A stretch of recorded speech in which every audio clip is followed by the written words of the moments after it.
Leysen geldiğin ömür boyu kişi hatınlarını maktap jırladım. Bir tapır üst hatırından maktap jırlayma diye yazgan jırıydı bu. Hani o sözlerimizin yazdığım köyünde sözler, siyah para sözler şey vermedi. Yıldız bula gitmeyin, çünkü boyum gitmeyin. Bula gitem sen aşağı suyu, eğer bulsak birge, ayrı bulmaz birden, Rab uzar yanı hem küyü. Bir sözü doğru gelmeyin. Hani ikinci günde kızlar bir seselen, sildirmişe olam, aşağı bitmez deyip yüzüne. Hani bir şivaretti bulaydı. Kızlar birse aldım, sen sezmeyle aldın. Yok, iyi kızlar bir ses değil.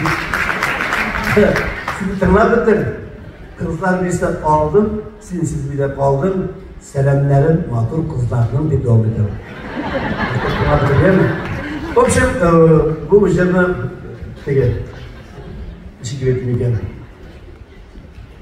Belki bu üzerine bu repertuarda burnu yoktur. Belki ben kirek sanayım. Şimdi sadece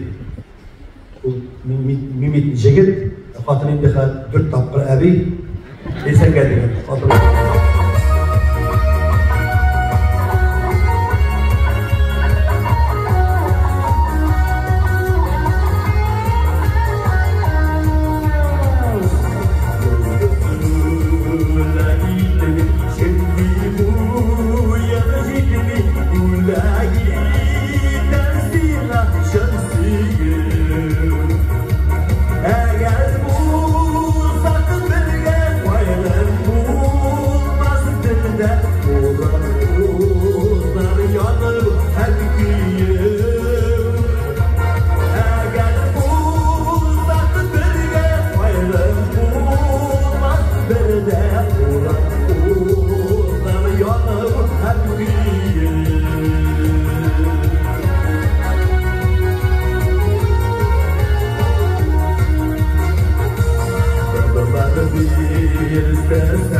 Gel